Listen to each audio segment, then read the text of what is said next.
Sambutan Hari Imunisasi Peringkat Kebangsaan akan disambut pada 27 April 2021. Tema pada tahun ini, vaksin menyatukan kita semua. Ya, sememangnya dan semakin ramai rakyat Malaysia telah pun mendaftar dan telah pun mendapat dos-dos pertama mereka di seluruh negara berkaitan dengan vaksin COVID-19. Namun, apakah peranan jururawat-jururawat kita dalam menjayakan misi penting ini? Kita bersama dengan tetamu kita di studio yang telah pun bersedia untuk menjawab beberapa soalan penting berkaitan program imunisasi kebangsaan. Terima kasih Puan Rohaya Ramli, Ketua Penyelia Jururawat Kesihatan Kanak di Sektor Kesihatan Kanak-kanak, Bahagian Pembangunan Kesihatan Keluarga Kementerian Kesihatan Malaysia. Assalamualaikum. Assalamualaikum dan selamat pagi. Selamat pagi, sihat Puan ya? Alhamdulillah sihat. Sebelum kita nak masuk terlebih dalam imunisasi kebangsaan COVID-19 ni, kita nak bertanya terlebih dahulu. Sebab terlalu banyak pandangan dan juga spekulasi pasal jururawat ni. Ada yang mengatakan jururawat ni pembantu kepada doktor. Adakah perkara ini betul? Sebenarnya kita bekerja beriringan dengan doktor. Beriringan. Ya, kita bersama-sama dengan doktor untuk mencapai satu matlamat Kementerian Kesihatan. Jadi kita bersama-sama. Jika arahan biasanya daripada doktor dan kita akan meneruskan arahan itu seperti mana yang diarahkan oleh Kementerian Kesihatan. So kita bukanlah sebagai pembantu sahaja dan sebenarnya kita bersama-sama dengan doktor untuk memainkan peranan kita sebagai jururawat di Malaysia yang telah bermula sejak daripada tahun 50-an lagi. Sebenarnya peranan jururawat terutama di dalam merealisasikan program imunisasi kebangsaan. Jadi pelbagai program imunisasi sebenarnya telah pun diwartakan sejak 50-an dan sememangnya kadang-kadang bukan doktor yang cucuk pun. Nurse yang cucukkan. Jadi tak perlulah tanya soalan ni, tapi kita nak tanya jugalah apakah sebenarnya peranan jururawat dalam menjayakan program imunisasi kebangsaan. Kita sebenarnya selepas pada tahun 50-an tu kita telah bermula dengan program imunisasi kebangsaan. Jadi jururawatlah yang akan memainkan peranan penting seperti di lapangan, contohnya di KD, di klinik kesihatan, di KKIA. KKIA ini adalah kesihatan ibu dan klinik kesihatan ibu dan anak yang mana di situ dimonopoli oleh jururawat. Dan ketika itu memang dalam satu daerah tu ada beberapa orang doktor sajalah. Jadi yang peranan itu akan dimainkan oleh jururawat. Mereka akan melaksanakan tugas spesifik seperti mana memberi suntikan, memberi imunisasi, memberi pendidikan kesihatan berkaitan dengan kepentingan imunisasi, dan mereka juga akan menjalankan pemeriksaan, menganalisa pertumbuhan dan perkembangan bayi dan kanak-kanak. Dan apabila ada sebarang masalah dia akan terus rujuk kepada pegawai perubatan yang mungkin berada di klinik yang berbeza. Jadi sebenarnya peranan jururawat untuk merealisasikan program imunisasi kebangsaan ini bagaimana? Okey, mereka telah dibekalkan daripada latihan lagi, telah dibekalkan dengan ilmu pengetahuan untuk memastikan mereka boleh berhadapan dengan masyarakat untuk menjelaskan kepentingan imunisasi itu sendiri.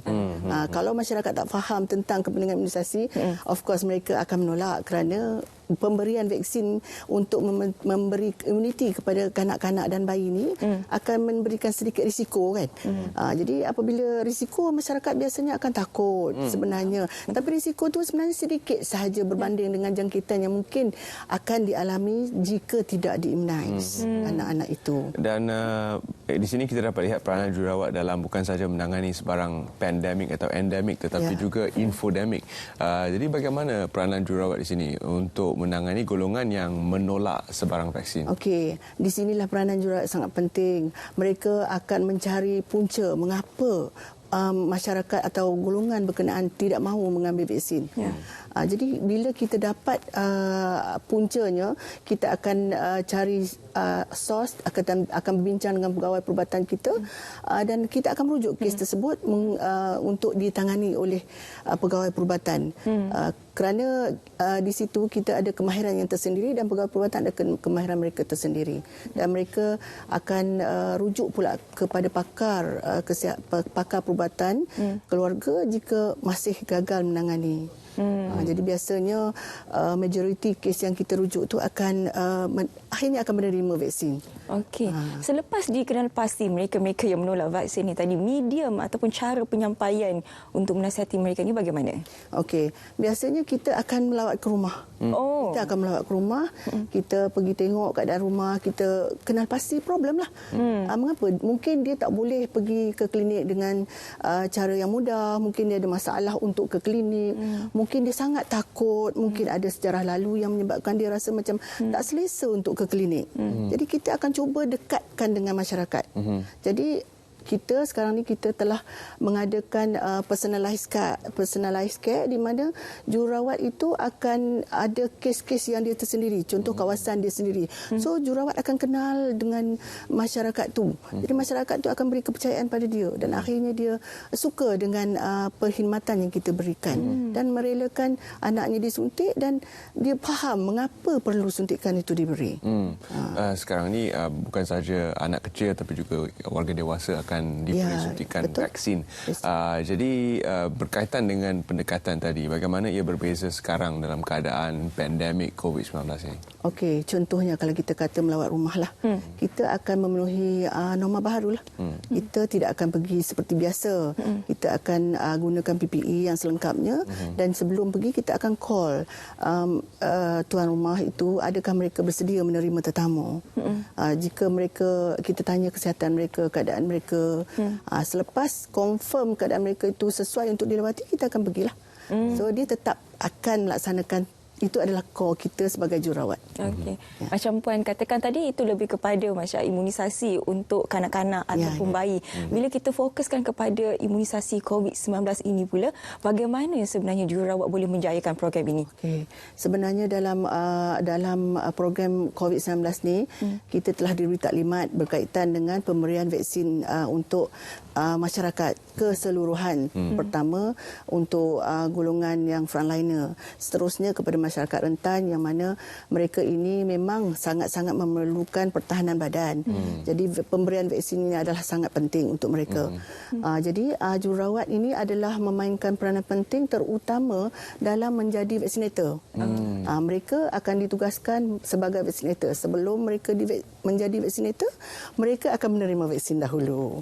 So selepas itu mereka akan peranan jururawat juga sebagai penyelia jururawat, mereka akan menyusun atur anggota yang cukup untuk memastikan tugas itu berjalan dengan lancar. Itu sangat pentinglah peranan tu. Kemudian jururawat ni sebenarnya dia ada latihan khas teknik pemberian suntikan yang mana sebenarnya selain daripada kesan kesampingan vaksin itu tersebut, kesan teknik pemberian suntikan juga memberi kesan kepada kesakitan di tempat vaksin tu. Jadi oleh kerana teknik mereka yang bagus kan, mengalihkan pandangan ke masyarakat, pandangan klien ke tempat lain supaya semasa memberi suntikan tak rasa sakitnya kan. So kurang sakit dan kemudian bengkak tu akan tidak seperti yang kadang-kadang yang kurang teknik lah maksudnya. Jadi kalau teknik tu bagus, sakit pun kurang, bengkak pun tiada. Jadi selepas saya tak sakit kan, dia akan keluar daripada bilik suntikan akan beritahu kita macam tu. Oh ya ke, tak sakit? Oh alhamdulillah kan, macam itulah. So jururawat akan buat teknik yang sebaiknya supaya kita diberi kepercayaan lah sebenarnya. Menarik kepercayaan itu adalah sangat penting lah. Faham. Itu kalau kita boleh tengok video, ada bayi yang tiba-tiba kena cucuk, dia pun tak sedar dia kena cucuk. Tak nangis pun. Itu memang level pro lah. Itu teknik ke? Itu teknik. Dia sebenarnya kadang tak sini sangat, tetapi dia mempelajari teknik tu. Betul. Contoh dia berbual-bual dulu kan. Bila nak suntik, okey relax, tarik nafas. Berbual-bual dulu. Oh puan, anak ada berapa di sana, di mana? Cucuk bagi kan. So tak rasalah. Belum lagi dah rupanya. Ya, betul.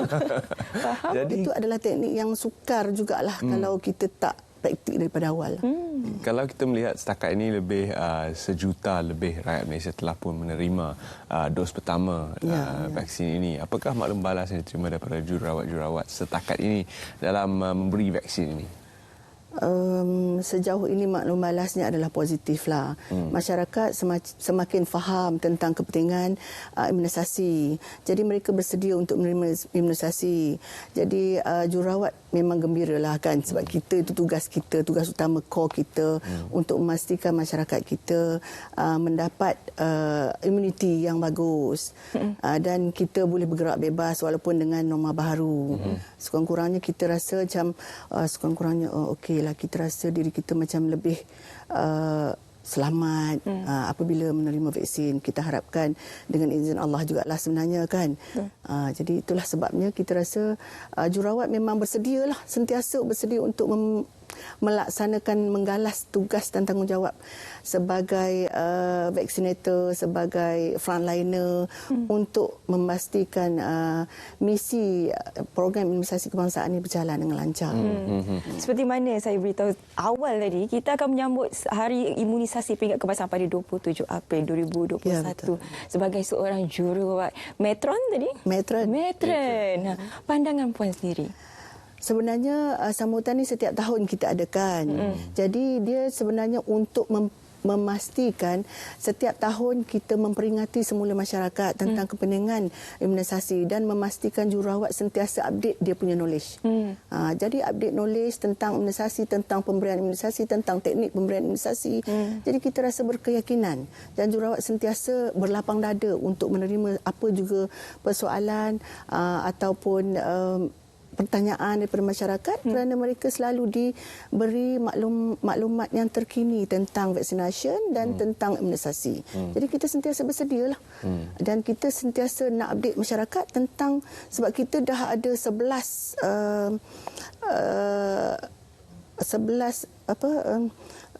ubat vaksin yang boleh menangani 13 penyakit. So daripada bayi dilahirkan, daripada ibu mengandung, kita akan maklumkan tentang kepentingan imunisasi itu sehingga bayi dilahirkan berumur baru-baru dilahir, umur sebulan, 2 bulan, 3 bulan. Kalau siapa yang ada anak, dia tahu jadual tersebut dan kita akan tekankan kepentingan jadual itu supaya kita ikut dia punya jadual yang sebenarnya.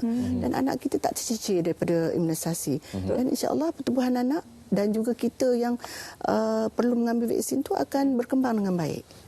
Walaupun mungkin ada sedikit risiko dan kesan sampingan daripada suntikan, dan kita akan rujuk segeralah. Dia tak ada masalah. Rawatan akan diberi segera. Setakat ini mungkin sektor kesihatan dan jururawat khasnya memberi vaksin kepada golongan yang berusia muda, bayi, kanak-kanak dan sebagainya. Tapi kini dalam fasa kedua program imunisasi kebangsaan untuk COVID-19 akan dijadualkan untuk mereka yang berusia 60 tahun dan ke atas. Jadi apakah teknik-teknik yang berbeza yang mungkin akan dikerahkan untuk golongan usia ini? Golongan berusia ni dia agak macam sensitif kan. So kita kena faham sensitiviti golongan yang berusia. Pertama dia takut, misi makcik indah tua tak apa ke. So kita akan jelaskan kepada mereka yang tua, yang ada berpenyakit memang sangat perlukan vaksin ini. Jadi mereka akan rasa ya ke, jadi apa kesan sampingan. So kita akan explainlah kepada mereka kesan sampingan. Sebab itu jururawat sentiasa diupdatekan, dimaklumkan dengan kesan sampingan yang terbaru berkaitan dengan terutama vaksin inilah, COVID-19 kan. So insya-Allah kita akan bersedialah sebab setengah-setengah negeri kita dah pun memulakan fasa kedua tu untuk golongan rentan ni. Jadi ada yang umur 70 kan yang menerima vaksin dan mereka so far tak adalah kita dengar komplain lah berkaitan dengan macam jururawat macam tak selesa ke apa. Jururawat sentiasa bersedialah.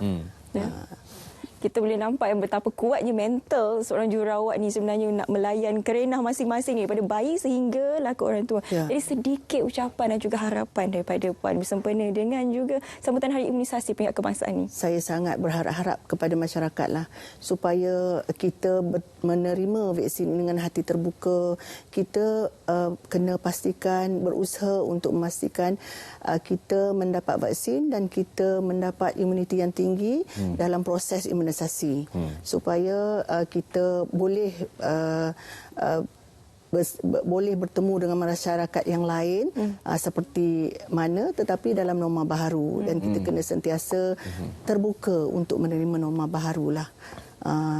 Jadi kita tak boleh macam takut-takut untuk menerima vaksin sebab ada golongan-golongan yang sangat takutkan vaksin. Tapi kita sepatutnya lebih takutkan kesan sampingan daripada penyakit jika kita tidak divaksinkan. Itu sangat pentinglah untuk kita. Terima kasih kepada Matron Rohaya kerana sudi bersama kami pagi ini dalam memberikan lebih banyak penerangan tentang peranan jururawat yang saya rasa kita sudah pun sedia maklum sebenarnya, tapi ini memberikan sedikit pencerahan kepada anda yang mungkin tidak sedar wira-wira di sekeliling kita yang sebenarnya yang menyuntik anda itu mempunyai tanggungjawab yang begitu besar.